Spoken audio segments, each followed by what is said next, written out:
Hi everyone, welcome to our webinar. I'll just introduce myself so that you all know who I am. I'm an assistant principal at Abbey Hay Primary Academy, which is based in Manchester. During my career, I've taught all year groups in the primary phase, right from nursery all the way up to year 6. So I pretty much know the primary curriculum and how it all works. Currently, I'm teaching in year 4. And tonight I'm going to share with you my thoughts and experiences for using iPads to support remote teaching. I really hope you find it informative. If you've got any questions, please can you type them in the chat window and we will do our very best to answer them towards the end. We'll be recording this, so please can you make sure that you've turned your cameras off. We're recording it so that people can watch it on demand. So, without further ado, let's get started. So, I'm going to start by introducing you to the impact of iPads in education. No, I'm not. First of all, I'm going to start by telling you what I'm going to cover in my webinar. So, we'll look at the impact of iPads in education. Then we will look at how iPads can be used to support learning. Then we shall demonstrate how to use the iPad during live lessons, including using the Apple Pencil. What future uses we might have for the iPad, and then we will explore some of your questions, and you'll also have the opportunity to share some of your top tips.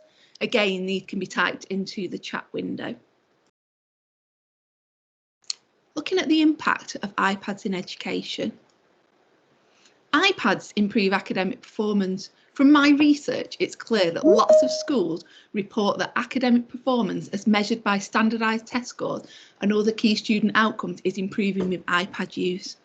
A number of primary and secondary schools, both in the local authority and higher education institutions, have reported significant gains when comparing student test scores with prior year test scores, pre and post test measures, and increases in student performance on local and national assessments.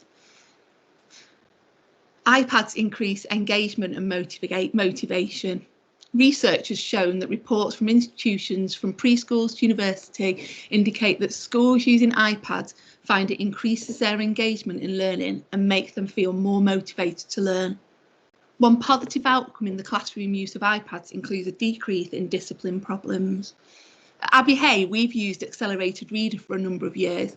The children mainly access this through iPad apps. The children read the book and answer quiz questions about the books they read. In my experience, the children enjoy using the iPads for quizzes, and it encourages them to read more so they can go on the iPad to do a quiz. They really like to get on the iPad.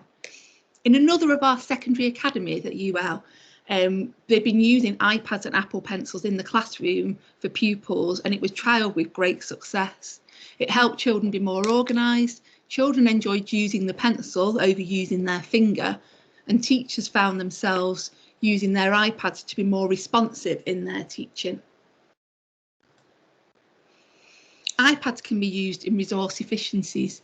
It has become more important than ever for local authorities and schools to manage their financial obligations in order to provide great educational experiences on a very limited budget. iPad implementation can give schools the opportunity to create efficiencies and explore cost savings, such as reductions in computer maintenance, consumables and textbooks, hardware peripherals, print services and more. For more information about using iPads and digital technology in education, I've included 2 links in the slides if you wish to read them further. We can use iPads for many things to support us with our remote learning. We can use them as an interactive whiteboard. We can use them for independent learning, setting tasks on apps. We can use them for note-taking and annotation, even as a camera, video recorder, and also for keeping in touch. You probably have a few of your favourite apps. If you want to share your favourite app, then feel free to comment in the chat window. With today's challenges of remote learning, Technology can be our biggest friend. Using a tablet or iPad is just another way to help us during these challenging times. If you want to use your iPad or indeed any other tablet during live teaching lessons, then it's helpful to have an app for sharing your screen using AirPlay. My favourite app for sharing my screen from my iPad to Mac is Let's View. It's a cracking app. Not only is it free, but it does just what you need it to. Let's View is available as an Android app and software for Windows machines, which means that it should meet everyone's needs. It allows you to cast your iPhone or Android phone to a MacBook, an iPad to a Windows machine, an Android tablet to a Mac, or any combination of these. I've included the link to the website for the app if you want to try it. Obviously, there are other apps out there that support screen sharing, but Let's View is my favourite and does the job perfectly. Once you've downloaded and installed the software and app to your device, you are good to go. Well, you are once you've connected to the same Wi-Fi on both devices.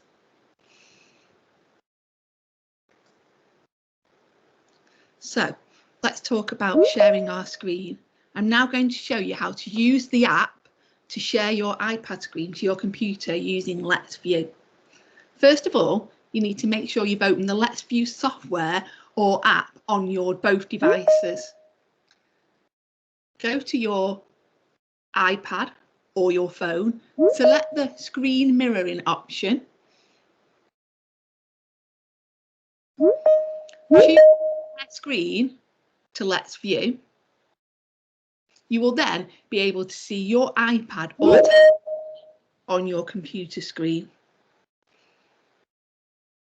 I'm now going to transfer to sharing my iPad screen so I can show you what your pupils would see if you share your iPad with them. You share it in the same way that you would share your screen or PowerPoint in Teams and other meeting software. So just give me 1 second while I share my screen.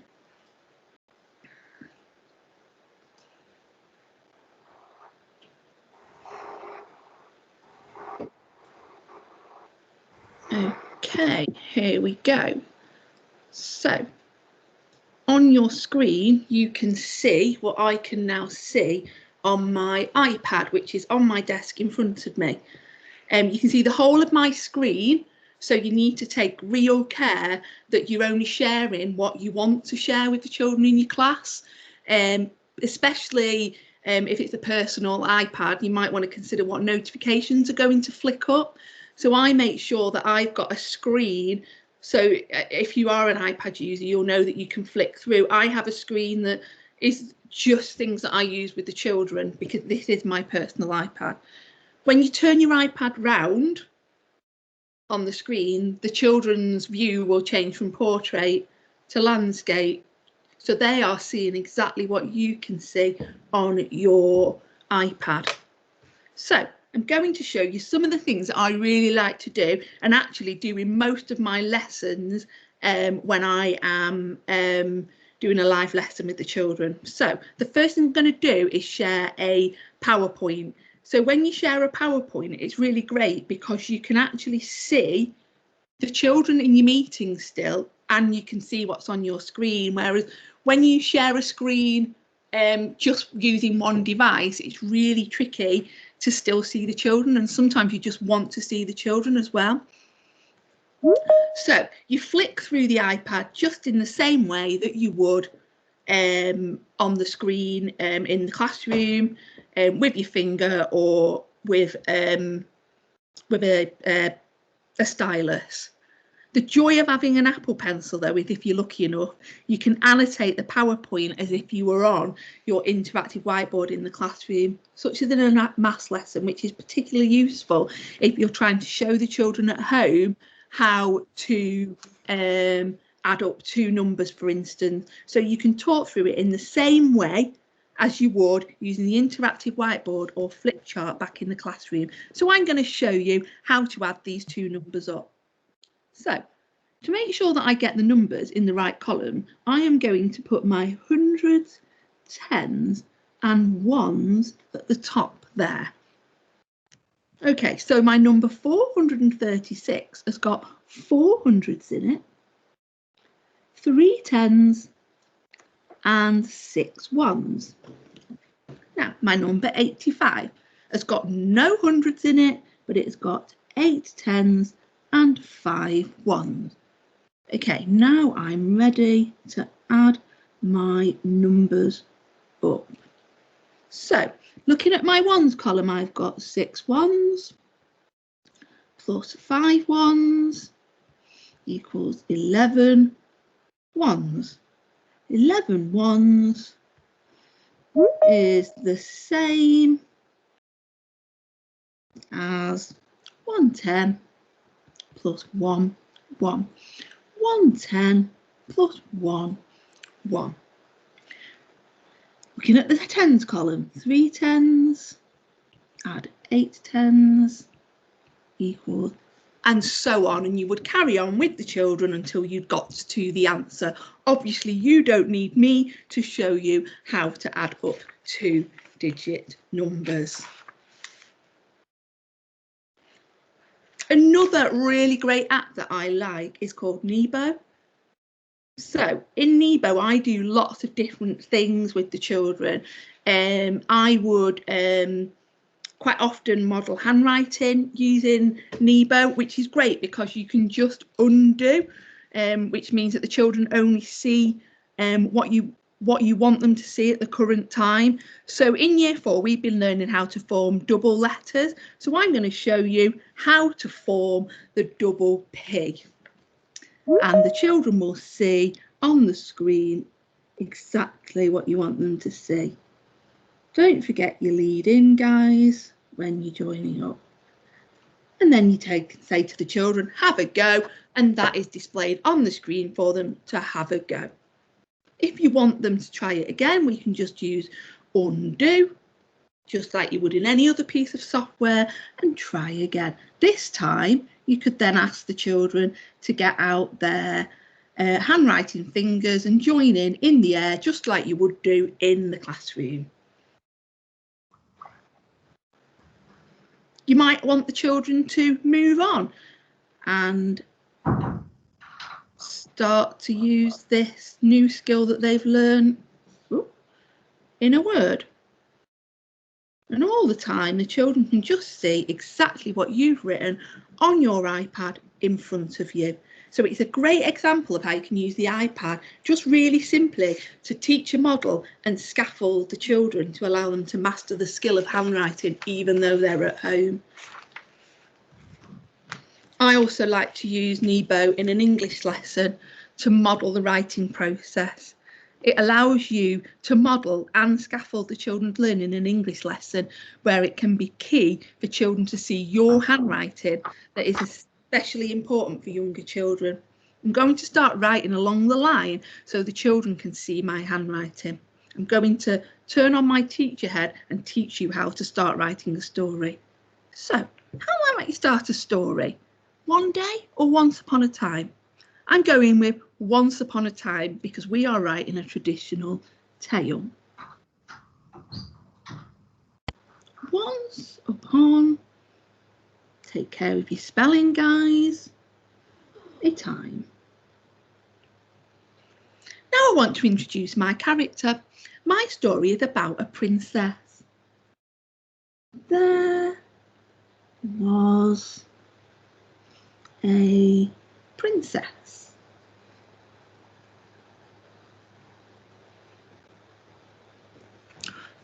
We need to describe the princess to engage our reader. She could be nice, or even better, she could be beautiful, or even better than that, she might be stunningly beautiful. So I'm going to use my rubber and rub out the word princess, change back to my pen. There was a stunningly, and the joy of the Apple Pencil is that it actually looks like beautiful cursive script as if you were writing it in the classroom on paper. Beautiful princess. Who always, we need some more details about the princess, who always, what do princesses want to do? Princesses want to marry princes, don't they? But this princess is going to dream about it. Who always dreamt of marrying. Oh, that's not very good handwriting. Let's do that again. Of marrying a prince. Okay, I'm going to leave it there because I'm sure that you all know how to write a story. Okay, this is where I turn my teacher in a meeting head on.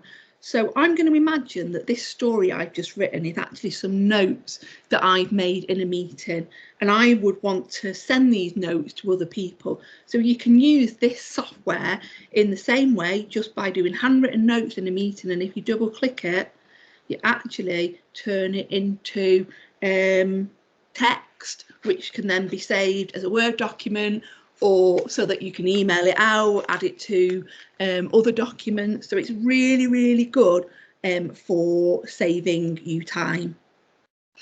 Nebo's not free. However, in my experience, it's a really worthwhile purchase if you've got an iPad and an Apple Pencil, since it's got many, many features.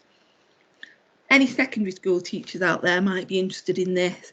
I have in the past, even just in primary school, trying to write a fraction in Word can be really tricky. Well, there's a formula writing bit in this Nebo app. So minus b, most people will recognise this from their GCSE days. Minus b plus or minus the square root of b squared minus 4ac all over 2a. And just like we did with the note writing, if you double click it, it turns it into a formula that's beautifully presented and that you can then input into any other document that you want. Another really great app that we use a lot in Abbey Hay is Class Dojo. And we use it to keep in touch, but we also use it to give Dojo points. And it's really good to just be able to have it out on the screen for the children to see, but you want to still be able to see the children in your team's meeting and still be able to do other things. So again, you can just share the app and you can be giving points to the children while they are doing an independent task. Okay, I'm going to stop sharing my screen from the iPad, and I'm going to switch myself back to the PowerPoint. I will be with you again in a moment.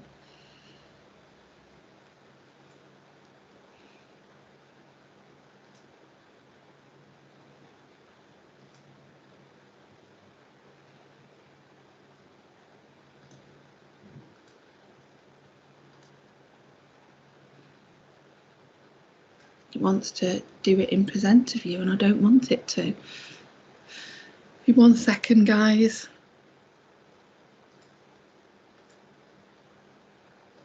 Oh, there we go. That's the screen that I want.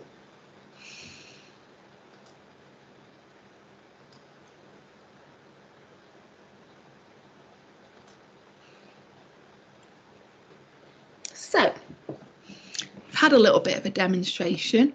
What other ways can we use the iPad? Well, you might want to share a video.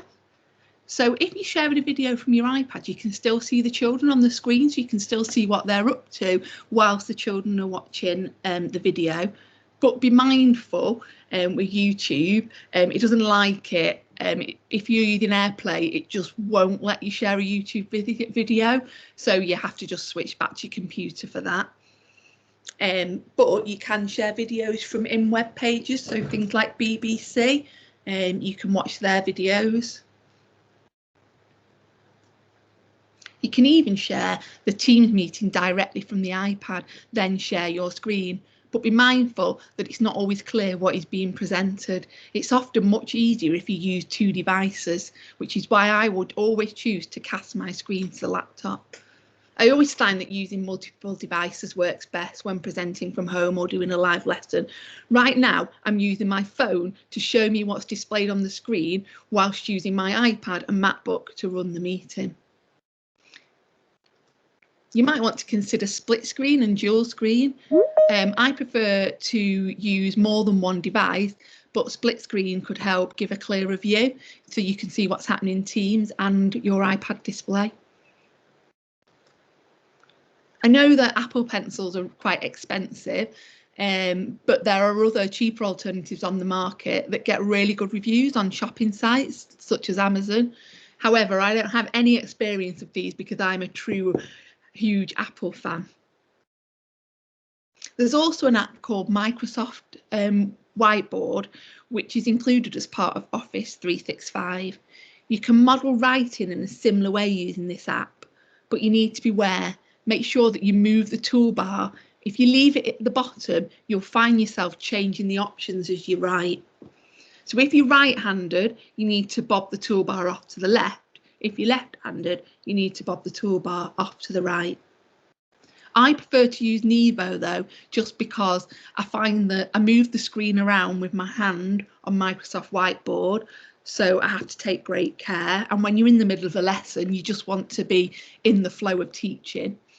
I've also not found a way to accurately convert handwriting to text when taking notes in any other free apps. I think you just seem to have to buy it if you want to convert handwriting to text. So, how will it look when we get back to normal, whatever normal is? We won't promote teaching forever. Fingers crossed we'll be back to whole class teaching in the classroom before too long. So how can we use these new skills when we are back to normal? We can use it for efficient note-taking in meetings, as mentioned earlier in this webinar. Modelling could be done by the teacher on the interactive whiteboard from any point in the classroom rather than being stuck at the front. Or even one of the children modelling how to do something for all the other children to see on the interactive whiteboard. They have the iPad and Apple Pencil on their desk in front of them with their work on the iPad being displayed for the whole class to see. We can continue to use the iPads to help us with feedback and praise, such as keeping Class Dojo open or moving around the classroom during independent working, or sharing children's work on the whiteboard instantly with children in the class, or even sharing children's work with their parents. And what about snow days? What will these look like in the future? Who knows? Will it be remote learning for a day or two until it melts?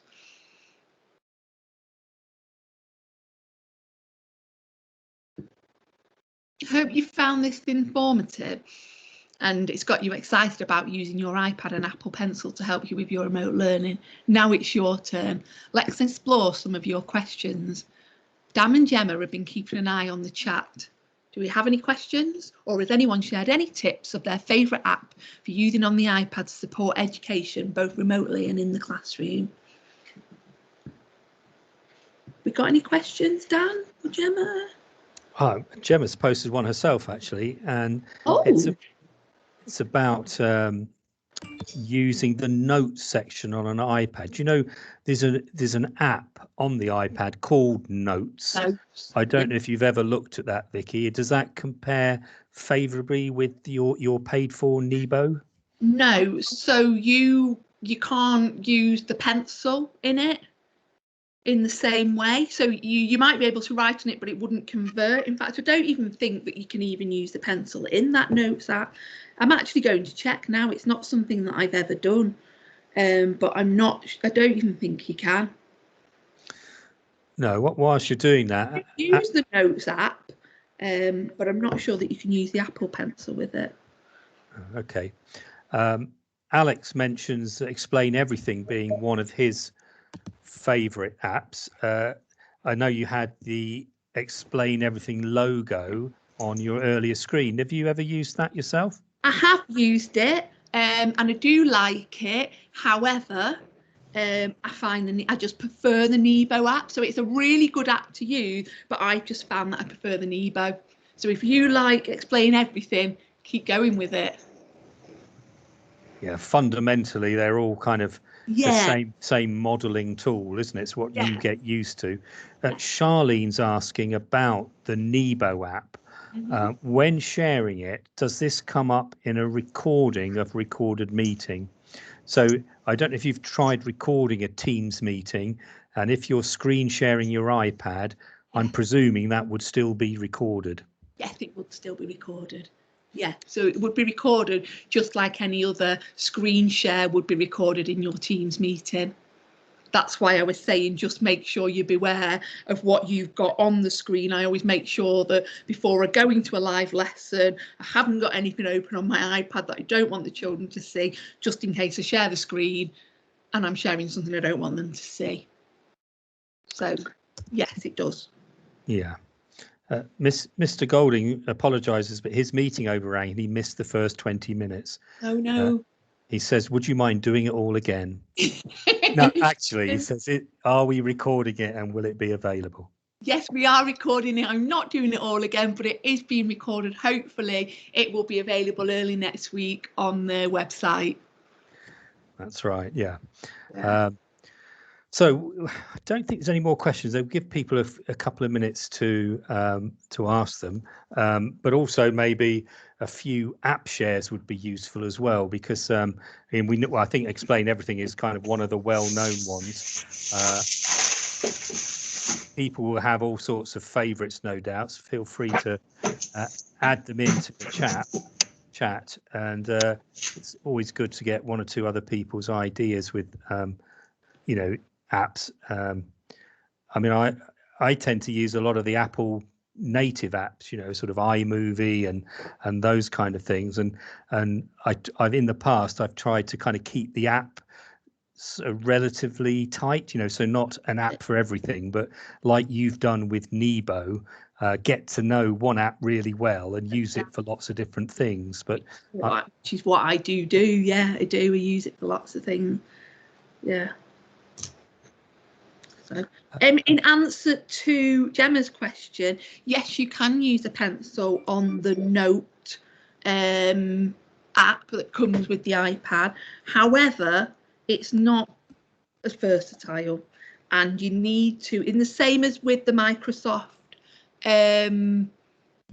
whiteboard, you need to be careful about where you've got your toolbar, because the toolbar appears at the bottom, and if you're like me and you lean on it while you're writing, it doesn't work. You need to move your toolbar to the left or to the right, depending on whether you're left or right-handed. Yeah, and a couple of shout outs for apps. Chris, as well as iMovie, mentions Keynote as an alternative to PowerPoint, and I know it has some quite powerful features. Have you explored Keynote in the past? I haven't explored Keynote, but it would be interesting if maybe whoever it is that suggested it could maybe just type some other little tips about that app. Yeah, I mean, what I would say is Apple do have a whole range of CPD support for their core apps, and I know Keynote is a really good package. I'll try and put the link in, and it's much more powerful than you first realise. So it is really good. Chris also mentioned Shobi as another workflow tool, which I know is widely used with iPads. It is widely used. Again, it's not something I've had experience with. It's generally used with much younger children, I think, isn't it, Shobi? Yeah. I've used it with, I mentioned that one in my Rosenshine webinar last week as well. I've used Keynote when I was in an Apple school, so we didn't have interactive whiteboards. We were using Apple TV to then project. We were using Keynote and Pages a lot for collaboration then as well. So I've quite enjoyed those. As Dan mentioned, on the Apple website, you can actually become an Apple teacher for free by taking part in the different, so you can do the iCreate, you can do the iMusic, the music one, the GarageBand one, and they are really good. And they're quite, if you want to truly practice using your iPad, but you're not sure where to start, I found those a brilliant way myself. I am also a member of Apple Teacher as well. So yeah, and I have had a good look at that, but I'm quite excited to have a go at using this Keynote. Yeah, I think once this ends, I'll be there going, oh, what can I do with that? Yeah. A quick question about assistive touch. Somebody's asking if the only way to show the cursor when recording the screen. So if you wanted to capture where you are, have you ever? That's new to me, but have you tried assistive touch? So when you say assisted touch, do you mean when you're showing? I haven't, in all honesty. I generally scribble for the children to point where I'm up to. Yeah, rather than show a cursor point. Yeah.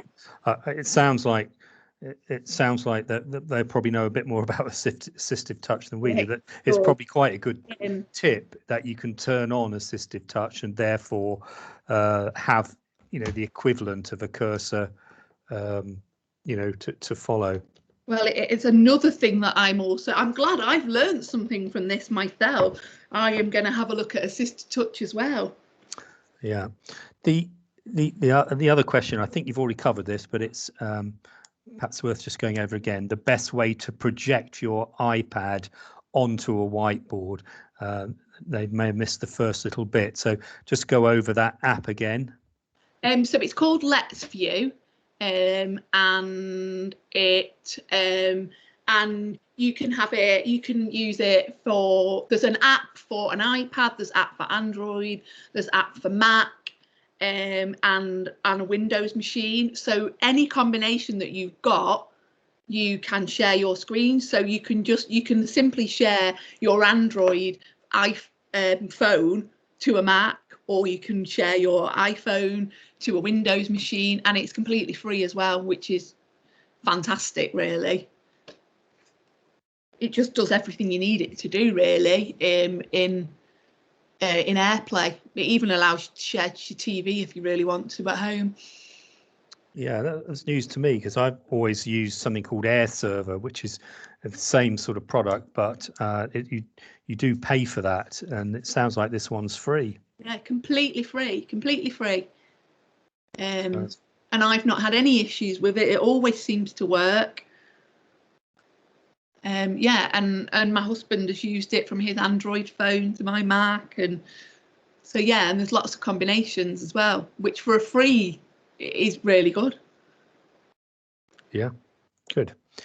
I think that's covered most of them. There's a question for me. Are you using an actual Apple Pencil or a kind of an alternative? Because I know Apple Pencil's just shy of £100 the last time I looked. Could you use another stylus for the same effect, do you think? I've got a true Apple Pencil, being an Apple fangirl. A stylus, just a plain stylus. So I've got a plain stylus that you can use for playing games. Doesn't mean you can write on the screen. However, you can get hold of the equivalent of an Apple Pencil that does the same job. I've never tried them, but they get really, really good reviews. So I'm assuming that you can, and you can get them from around about £20, which is much cheaper than the just shy of 100 for an Apple Pencil. So yeah. Good. I don't think there's any more questions at this point, so we've done pretty well in answering all those. We will make sure the recording's available. Are there any kind of final points you want to leave us with, Vicki, before I stop the recording? Yeah, don't be scared. Just give it a go. Try it out. See how it works. The children will forgive you if it goes wrong anyway. We're teachers. Yeah. We're teachers. Teach any which way you can. Yeah, I mean, I think the key thing is that modelling and scaffolding is such an important part of the learning, and without some sort of interactive device, it is quite tricky, isn't it, to model in other ways. I know we've been helping schools perhaps use a visualizer sort of thing to do the same thing. Have you had any experience with that at Abbey Hay? I've got a visualizer. and I switched between the two. Because I just think it keeps the children on their toes as well, you know, and they see it in a different way. And I find that doing maths, I definitely prefer to use the iPad. When I'm writing, I switch between the two. It depends whether I want to do much rubbing out or not. But yeah, I have had experience of using a webcam, a visualizer like webcam, and I quite like that as well. So yeah, I think any way you can model to the children to scaffold their learning while they're at home is just key, really. And if you've got an iPad and an Apple Pencil or equivalent, then yeah, give it a go. Mix it up. Yeah, that's great, because I think Gemma's just put in the chat a link to a future webinar where we're going to be using the visualizer, you know, in the same way you've done tonight, but rather than an iPad, it's a visualizer. So it'll be interesting to compare and contrast. And as you say, the kind of the variety of approaches is probably quite useful, so children don't get, you know, just used to one thing. You can choose the best tool for the job, whatever the situation. Definitely, yeah. There are lots of tools out there. Indeed, yeah.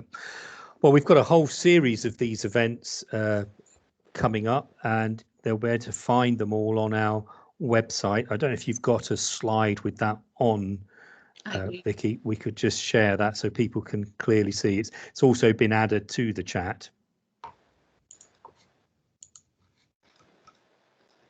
It's there somewhere. There we go.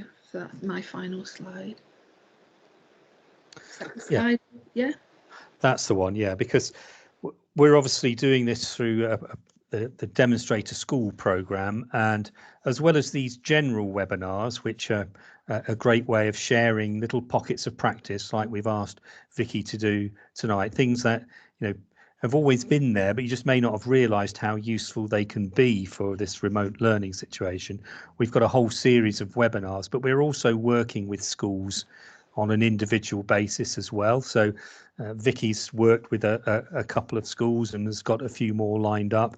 And if you're interested in that, you can find out more from our website, and we'll redirect you to the sign up page at LGFL, where you can get some individual support for your school. So we've got to be quite quick on that now, because at the moment it's all scheduled to end at the end of March. So if you would like some support, I would urge you to do it sooner rather than later, because obviously once the summer term starts, hopefully we'll all be back in a real classroom. But as Vicki said, taking the best of what we've already learnt and applying it to the live classroom with every child in there. So I expect, Vicki, your iPad's going to go with you into the lesson. Indeed it is. Yes, definitely. Yeah, I mean, I can't believe how much I've learned over the last 12 months and how differently we all work for the better of, you know, it's just keeping it fresh for the children, isn't it? But yeah, I definitely will be taking my iPad and my pencil. I might even let the children have a go with it. That's right. And with this move towards interactivity on a device, i.e. an iPad or a tablet, it does free up the teacher, as you mentioned, so you're not tethered to the interactive screen at the front. And some schools may even say we don't need an interactive screen because we're going to do our interactivity on the actual device. So I'm not saying that works for all schools, but certainly we've found a lot of schools wanting to use interactivity not just at the front of the class, but in, you know, working with a small group of pupils, and you can share your screen just like you've been sharing via Let's View or whatever screen sharing system you've got, but it gives you that flexibility.